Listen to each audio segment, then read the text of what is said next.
In the late 1990s, wrestling's best were featured in WCW assortments by Toy Biz. This would come to an end when WCW was purchased by WWF in 2001. But only 4 years later, wrestling's second most prominent promotion, TNA Wrestling, would land a deal, also with Toy Biz, now being rebranded as Marvel Toys.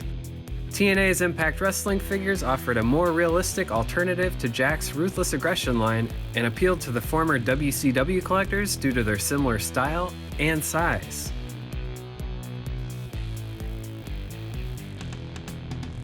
The line would unintentionally deliver with a great mix of former WCW wrestlers and TNA stars before its untimely demise at the end of 2007. But we'll get there. Press releases would announce Jeff Jarrett's TNA Wrestling would receive its very first line of action figures, with all new products on the shelves by August 2005. Series 1 came to online retailers by the beginning of April of 2005, with a suggested retail price of $6.99. Making up the first series were first-time action figures of AJ Styles and Abyss, also Raven and Jeff Jarrett, who were previously made in the WCW Toy Biz line.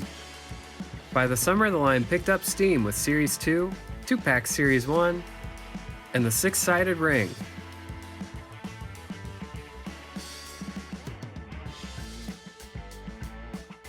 Ron the Truth Killings, Christopher Daniels, Shark Boy, and Jeff Hardy were part of Series 2.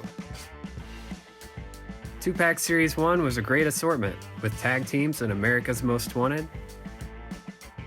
Primetime Elix Skipper and Christopher Daniels, and Conan with Road Dogg. BG James. With the line gaining success, Series 3 was announced by the year's end and was available to retailers by February 2006. It included Chris Sabin, Raven, Monty Brown, and already the third AJ in the line. Series 4 and 2-Pack Series 2 were next up on the lineup sheets for retailers, but it was around this time when Toys R Us would get its own exclusive assortments, and they were made up of all repaints. AJ Styles, Elix Skipper, Jeff Hardy, and Ron Killings were in the first Best Of assortment, and the second Best Of assortment included AJ Styles, Chris Sabin, Monty Brown, Raven, and Ron Killings. Major news in the toy industry broke when it was announced that Marvel Toys would no longer be producing Marvel Toys. Yep, no longer would the company with Marvel in its name be allowed to produce Marvel Toys. It was around this time I'm guessing they sincerely wished that they could still be called Toy Biz, or literally anything that isn't Marvel Toys. This would be the first major sign that the company that collectors grew up on was starting to dwindle, as the owners of Marvel Entertainment terminated their agreement with Marvel Toy Biz a year early, so the Marvel figure license went to Hasbro. Moving along, Series 4 included P.D. Williams, Chris Harris, Rhino, and a short-haired Kevin Nash.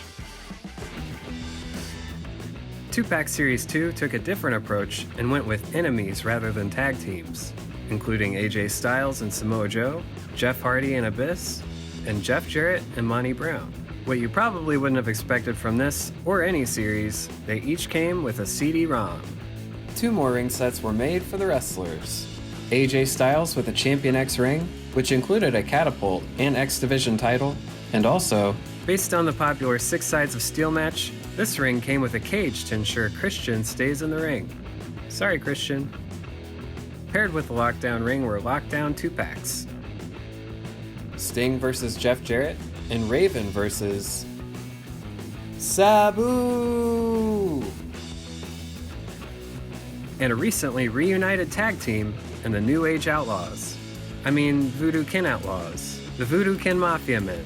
I don't know. Planning for holiday demand, Marvel Toys prepared a handful of new waves to make shelves around October. This micro playset, Masked Fury, which included figures paired with masks of TNA stars, and Series 5 all showed up around the same time. Masked Fury was a fun surprise with masks of Sting, Abyss, and Shark Boy. Series 5 was the first wave to feature variants of some characters in the set, which would continue until the end of the line. James Storm, and Sting only had one version, but Lance Hoyt, Kip Billy Gunn James, and Samoa Joe each had two. Toy Fair 2007 showed promise for the TNA toy line, but at that point it was too late to save the company producing the figures.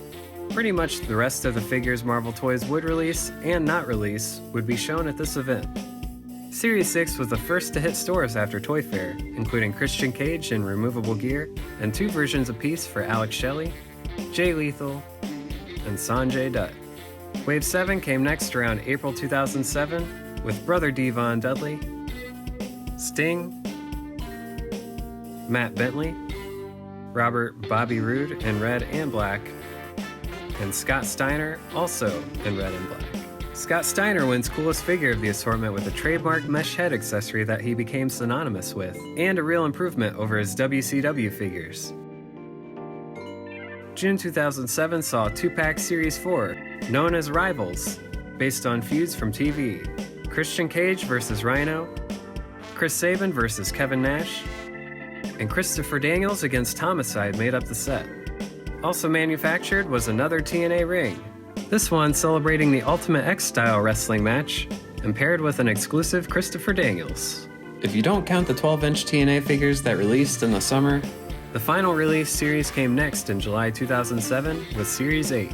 This series included first-time ToyBiz style figures for all in the series, which included Kurt Angle, Senshi or Loki, Chase Stevens, James Mitchell, and Eric Young.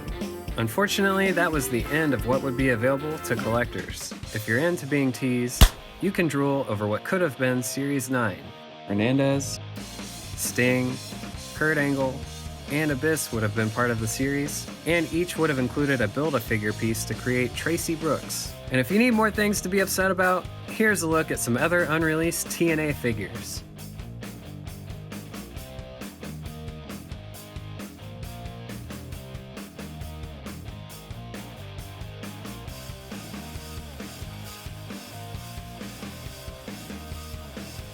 This line covered a lot of ground in what was an extensive roster from 2005 to 2007.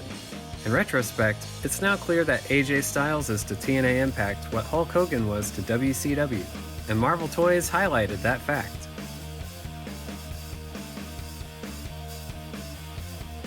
If you don't count the wrestlers who showed up for a cup of coffee in TNA, Marvel Toys did a pretty good job with the line of figures. They managed to highlight young up-and-comers, and found it best not to overdo it with guys they already had once in WCW. Marvel Toys wasn't able to sustain itself with only having two main toy licenses in TNA and Legendary Comic Book Heroes, which again weren't even based on Marvel properties.